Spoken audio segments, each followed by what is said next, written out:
Hello, everybody. I'm Derek Arden, and welcome to Monday Night Live. Tonight, I've got Jasma Patel on. Jasma's a yoga instructor, had a very interesting life, done all sorts of things. And I've always been particularly interested in anything that we can learn about our own health, looking after ourselves, which is why when I first met Jasma, I asked her to come on the show and share it with people on live and people watching this on YouTube and listening to this on the podcast. Thanks, Jasmine, so much for joining us. Thank you. Jasmine, I'm just going to show the slides that we've got very quickly so that you know where they are so that we can then go back through them later. So Jasmine's got a slide there of yoga and of our hearts and a little metaphor afterwards for us all. Jasmine actually sends out a WhatsApp quote at 6 o'clock every Monday morning to over 200 people, which is quite complicated to do for those of you that know how WhatsApp works, to inspire people. Jasmine, welcome, and tell Thank us a little bit about your life. First, thank you very much for inviting me, and lovely to meet you all. I have met some of you last Christmas, I think, when I was briefly on with Derek and someone else at the same time. It's interesting, Derek starts off with the WhatsApp messages. Quite a long time ago, I started sending out a weekly email to just people that I know and love, maybe something, and I'm sure we've all done it. We recounted a tale of that weekend or the week, and then so what did I learn from that would be the message from that email. And then that sort of sadly, I was ill in between for quite a long time. And then I thought, what's an easier way to move forward with that without having to do emails and so on. And so the WhatsApp messages initially were just sent out to a small few, maybe about 50 in my immediate family. And then the others kept saying they were missing it. And Derek, I met last year, and he was saying, well, I'd love to be on one of these little groups that you send. I said, it's not a group, I actually send it individually.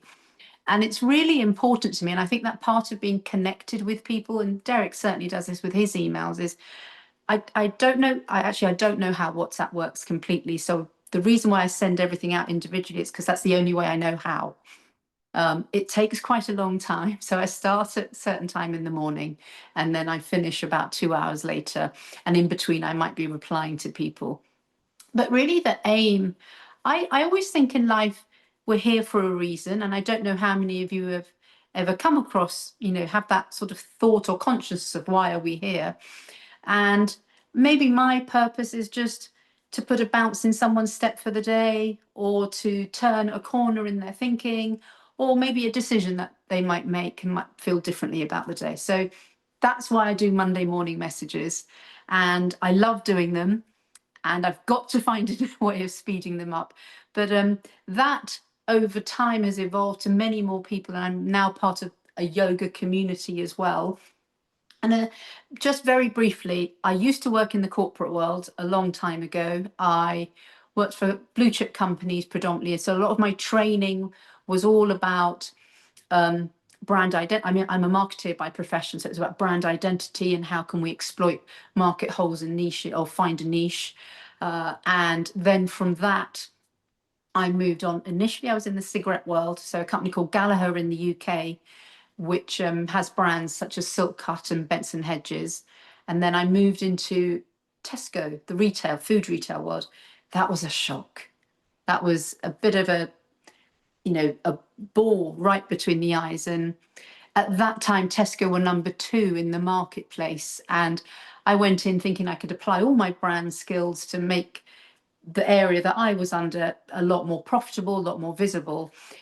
I was just worn down by retail. I loved it. I learned a lot, but I was tired. I think I must have been working 14, 16 hours a day, to the point, and I shared this story with Derek, one evening I actually went out to the theatre in London, drove back to Tesco head office in Hertfordshire, and then the security guard saying, oh, you're back. I said, oh, I've got lots of things to finish. And when he said, oh, there's got to be more to life than this. And that's when I sort of had that moment. And I'm sure we've all had it in our long lives. If you make the decision, this is just eating me up. I can't do this anymore.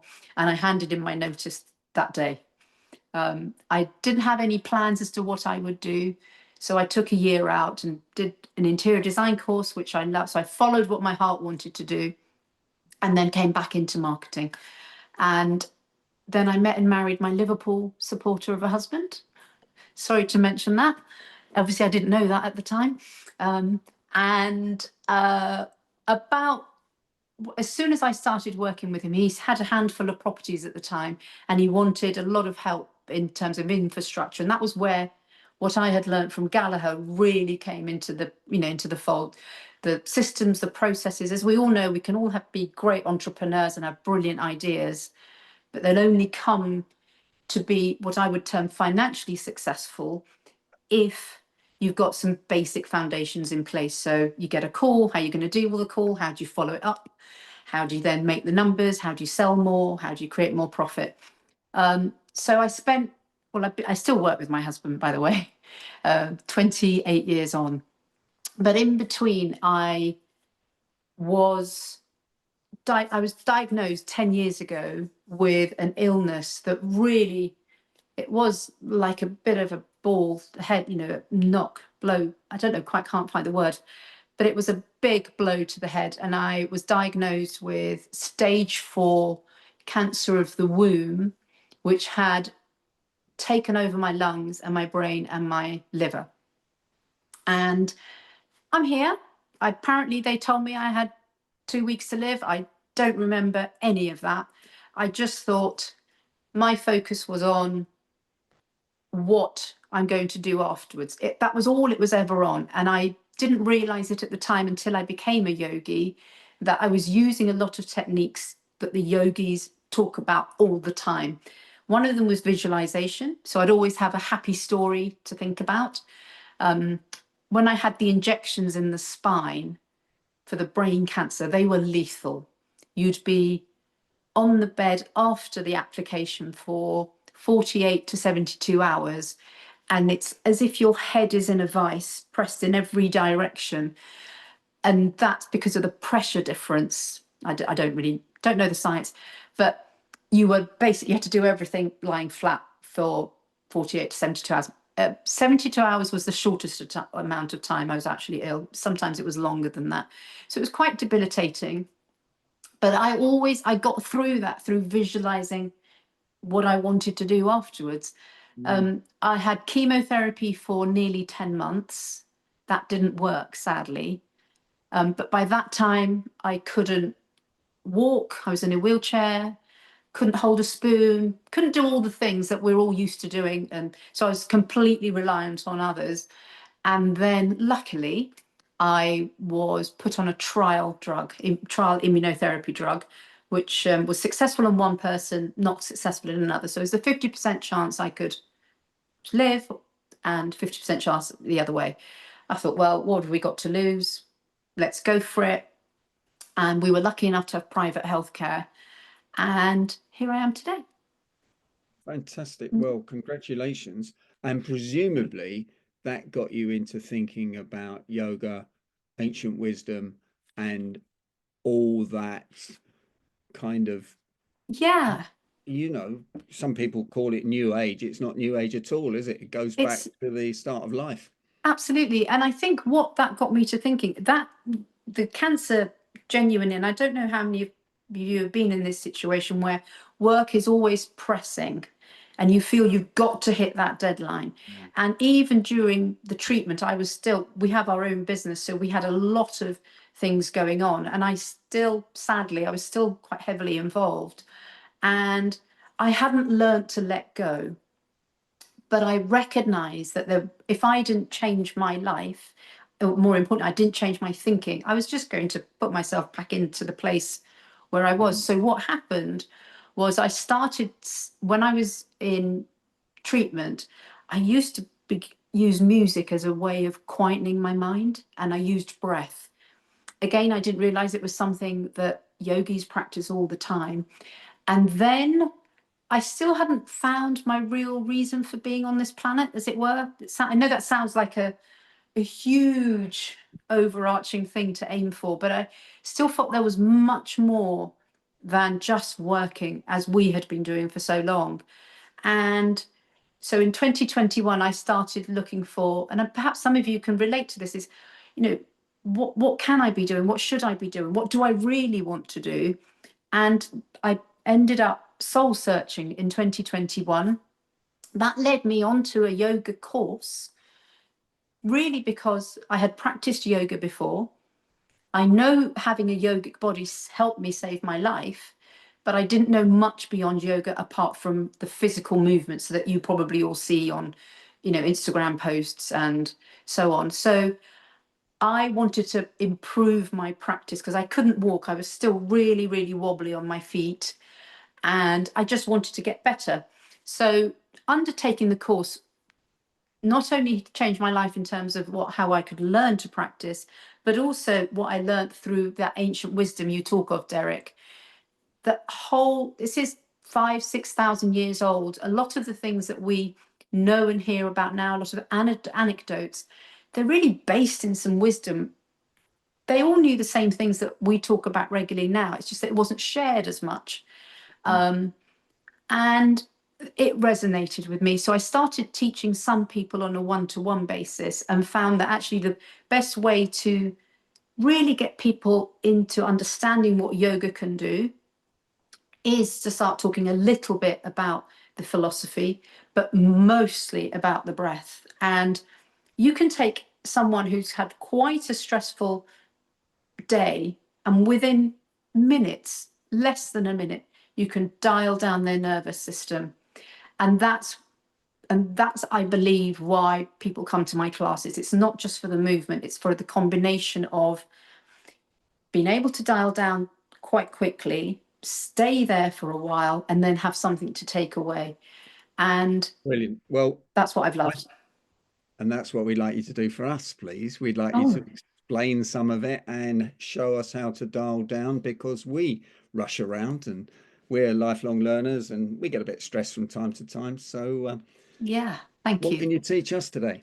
I don't know. What I'd love for everyone to be able to do is whatever I say may not sit with you right now, but at a time when you least expect it, it may be something that you think, oh, I remember someone telling me that. So what's my takeaway from here? And it would be, in fact, why don't we all try it, if you don't mind, Derek?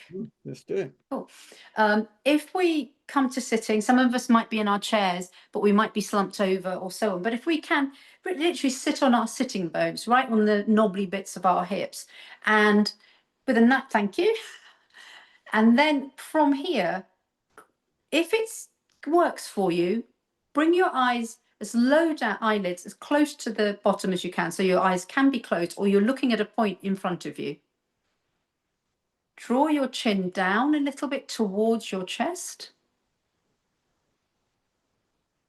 And now from here,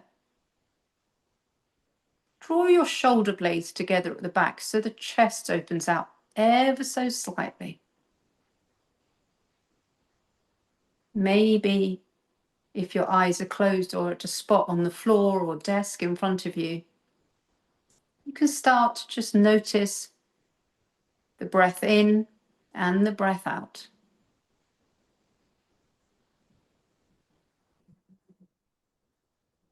And as you notice it, perhaps you can feel the swell of the chest, maybe the ribs, maybe the belly.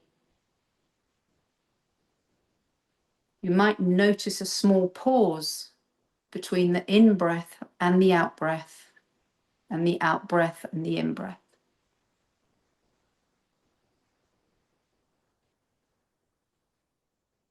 And now take your attention to the bridge of your nose and slightly above, maybe to the point between your eyebrows with your eyes. And observe your breath.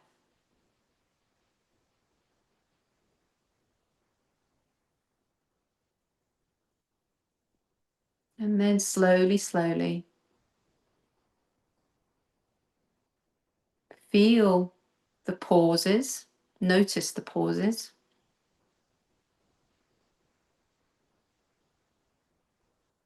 And then gently blink open your eyelids if they're closed or slightly closed. love to hear what you all thought or how you felt or feeling. So put that in the chat box, please, and we can talk about it afterwards. So is that my third eye that you were referring to? I've heard some jargon, Jasma, about these various Yeah, things. I don't call it a third eye because I think it can be quite it can be misleading, but Sure. it's the point. It's just a point that yogis always sense that that's where you were born at the back, when your soul, if you believe in a soul, comes in at the back of your head where the medulla oblongata is, and then you look out through the eye, through the front, in between your eyebrows. But that's not for everybody. I wouldn't say that to everybody. Sure. But when you're doing that breathing, perhaps one thing you can do to literally dial down very quickly. I was saying to Derek just before I came on, I'd heard some really sad news about a friend's son. And after the initial shock, or someone puts a deadline on you, I'm sure you've all been there or maybe go there a lot, is just to be able to, when you breathe in, maybe breathe in for 2 and then exhale for double the count. And you'll find immediately you go from fight or flight, which is where your sympathetic nervous system kicks in, and then you are tapping in. So that pause is a bit, in yogic world, it's called a kumbhaka, and that's where your neurons start to fire up. And that's where you then start talking to the parasympathetic side of your nervous system, and that's the rest and restore. I'm sure all these words and phrases are quite, they may be in some management speak or maybe in some work speak, but it's not new stuff. It's just recognizing we have it within us to use. Jasmine, shall we have a quick look at the 2 slides that you've Sure. given me and see if you can talk us through it? I just need to get them into the right position. That was the first one. Can you talk us through that? It looks a very busy slide, so Yes. just a If quick whiz round. it is, I'll very briefly. Old sages, one of them is called Patanjali, and he came up with a language for all yogis that we still use today in modern yoga, which is about, we have 8 limbs of yoga. So yoga in the West tends to refer to just movement, but in the East it's been all about a way of living. So the first 2 limbs are about how we look after ourselves and also how we look after others in our community. The second one is how we move in order to then align ourselves for the other 5 stages. The fourth one is called pranayama. So pranayama predominantly is about how the breath in carrying what's called energy with it. So that's pranayama. And then you come from the 4 very functional things that are within our control into, it's not quite ethereal, but it may be more yogic. I can't think of the right word at the moment, into how we draw inwards, pratyahara, into focus and concentration, dharana, and then into meditation, which is called dhyana. And then you have something called samadhi, which is your sense of being completely still, that you're connected to something much, much bigger than us. So it's not a god or anything, but a cosmological light, as it were. So that's called self-realization. Wow. Okay. But And that, what Patanjali is basically saying is, if we can focus on the first 4, especially about how we treat ourselves and how we treat those around us, then we're ready to do movement, then we can breathe better, and then we can do everything else. It's so powerful. and which are the first 2? The first 2 are called niyama and yama. Okay. Thank you. That's I the 2 at the apologize for the bottom. complicated slide, everybody. No, no, that's fine. That's the 2 at the bottom. Okay, thanks. Shall I move on to the next slide? Sure. So that was a little bit about what we just did. This was one of my Monday morning things I'd send out. And I sent this out quite a few months ago. And it's just recognizing, just, we can love ourselves. The heart is an upside down heart shape, the lungs are upside down heart shape, as it were. It's just saying, use your breath to control you. And I have this thing that I've used since I was at yogic school, which was, your breath is your superpower. We've got to learn to use it. And the minute we learn to use it, everything changes. And why I say it's our superpower, it's free and it's portable. It's with you wherever you go. when I was in treatment, my first MRI scan was nearly 5 hours long. And if anyone that's been in an MRI machine, you know, it's not the biggest space in the world, and I'm not big. But I hadn't realized then what I did in those 5 hours. I just drew inwards and I used my breath to help manage this anxiety of being in this tube that was out, you know, I couldn't move from. And on top of that, I had, because it was in, the cancer was in the brain, I had a mask, like a Hannibal Lecter mask on my face. So I could only breathe out through this little bit here. And then I had, because it was all in my lungs and my liver and my womb, I had this other brace wrapped around my body. So literally, I was stuck there for 5 hours, and I just used that breath, and I didn't realize it was so powerful.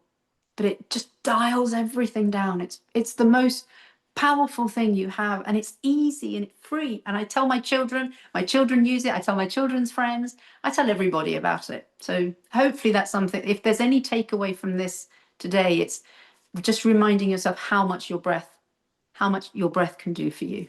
Now, just going back to breath, there are some different views on whether you breathe in for 5 and breathe out for 5. You said breathe in for 2, hold it, and then breathe out for 4. Do these these styles do different things to you?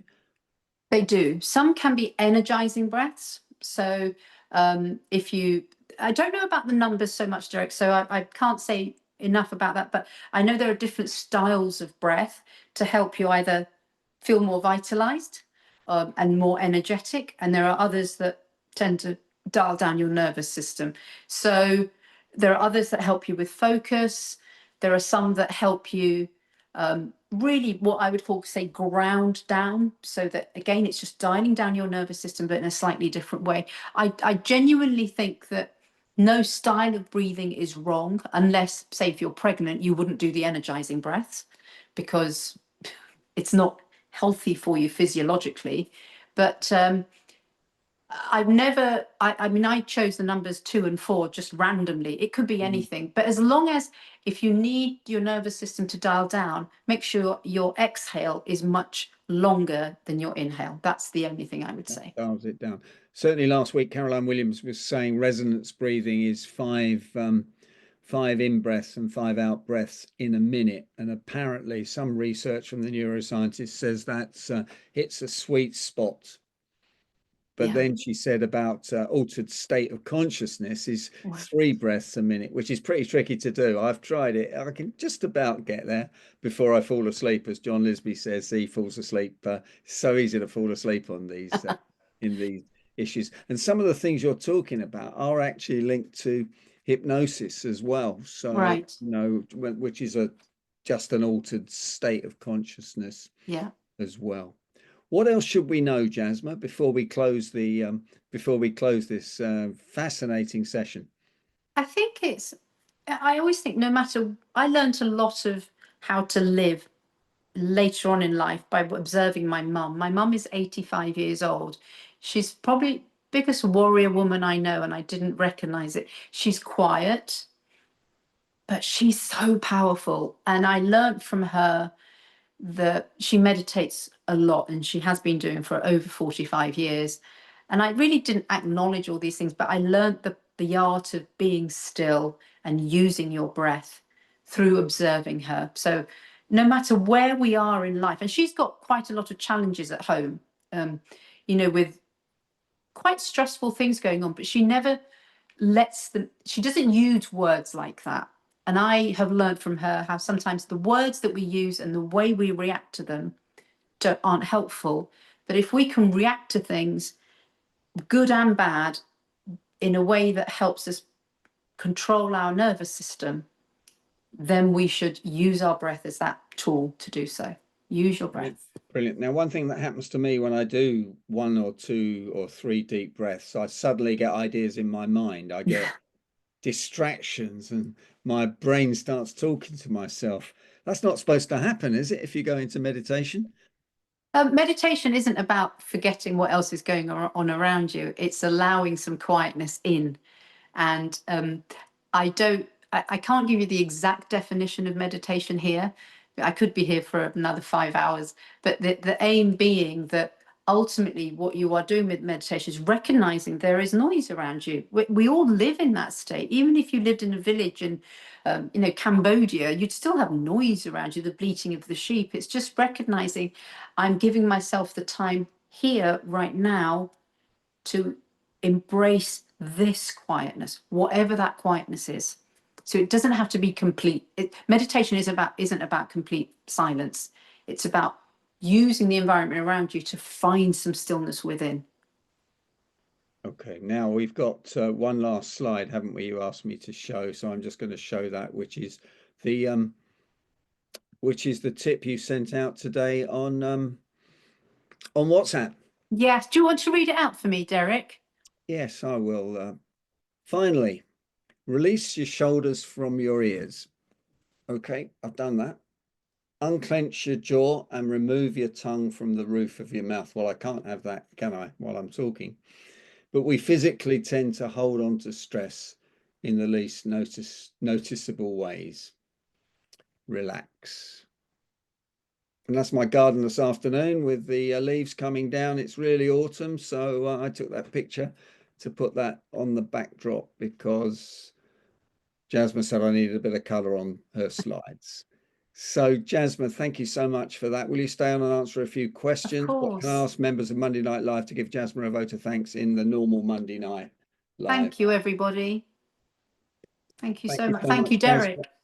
And I hope you'll come back and join us when we have a health session or whenever you want to. You're a member of Monday Night Live forever. So thank you so It's much. been a joy. And my challenge to all of you, if I may leave with challenge, and I genuinely don't want to overload this, is just always reminding ourselves, if you drop something and it frustrates you, or someone calls for you when you're focusing on something else, or you fall over and hurt yourself, your breath is your superpower, and it's within you and it's free. Jasma, thanks so much. Fantastic. Thank you.